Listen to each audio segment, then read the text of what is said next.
Hi everyone, welcome back to this channel. In this video, we will be going to learn about how we can create a RDS snapshot. So I will give you an overview of or a demo of it. So let's get started. So for creating a DV snapshot, you need to first select your DV instance. If you have already created any RDS already working RDS is there, then you need to select that one. Then you need to provide the RDS the store name. Suppose I need data store, data center, RDS snapshot, and then create and click take snapshots. So it will going to create a snapshot of it. So I've already created a status snapshot. So once you will going to click on it, you will find all the details of it. Then it will be similar to your RDS instance that you have created as there. So from this snapshot, you can create your own new RDS as well. So for you that you need to create a restore snapshot, and you can create a new RDS instance.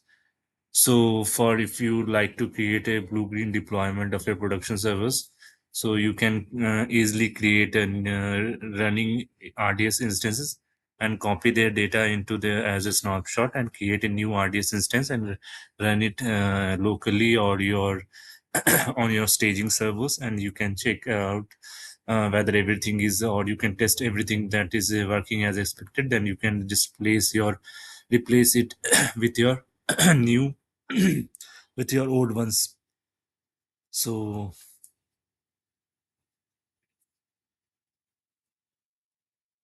so here in this under the snapshot restoring condition, you will have the whatever the instance will be. So the snapshot was of your MySQL version. So we are getting that one. So the snapshots that we are using for creating new RDS is your R data center snapshots. You can it is getting by default is reflecting here.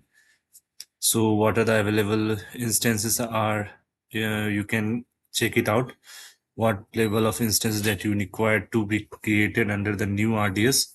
So you can select out of it. So you can create a single availability zones, multi-availability zones, multi-availability zones, DV cluster deployments.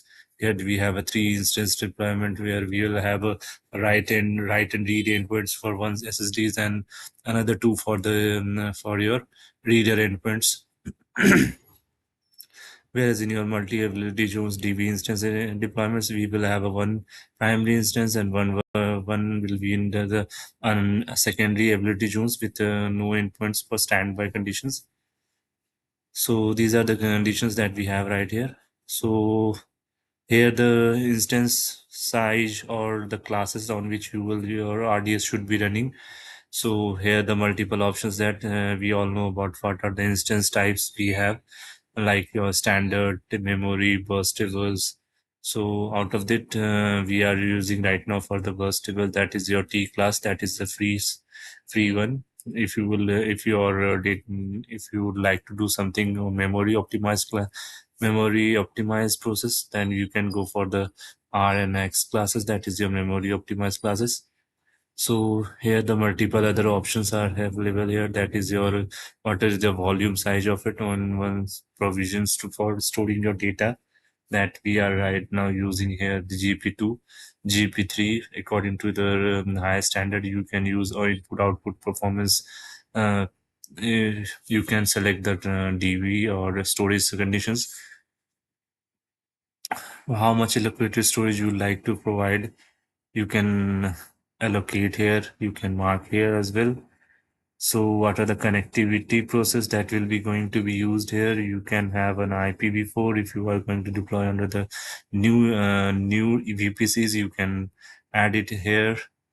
any subnets are available there, you can select the subnets under which you will have a if you would like to have a public access to your RDS instances, you can select yes. If you don't want that to be securely for your instances, or you would like to connect with your instance endpoints, then you can connect with collect mark it as no. So I have everything I have selected as a default. VPS security groups are all default groups. Here the new instances RDS should have a password authentication. So once you will connect with your MySQL hyphen h host name and your endpoints, and then your password and username. So the database authentication also should take this place. And once you will restore the DB instances, you will find a new database being created. I have not been added the name of it, so I have already created a one snapshot of it and restored that and created a new database. Once you will go to the database snapshots, we have a new databases has been created. So now it takes a lot of time, so you need to be patiently wait for around 10 to 15 minutes, so that the complete database should be replicated from your snapshot to the new databases. After that, you can deploy it as a on production servers as a blueprint deployment, where you can replace a old one, and you need to be tested a new one with your new instance sizes. So it's definitely helpful for you to be copied every document data from your older databases to the new one. So once you will get restore that one, you can uh, compare yourself that all the data are fetching correctly from the remote or uh, from the older databases and the new database that you have created. So if you have selected any other thing, your configurations, you can monitor whether the new configuration under the new configurations you have any new SSDs has been deployed or the storage capacity has been increased. You can do that as well. Any provision the IPS have been updated or not. So these are the things that we have seen in this video. For next other videos, you can watch our channel. So please like and subscribe. So for this video, we have this complete idea. We will let you know the other AWS services in the next video. Thanks for watching.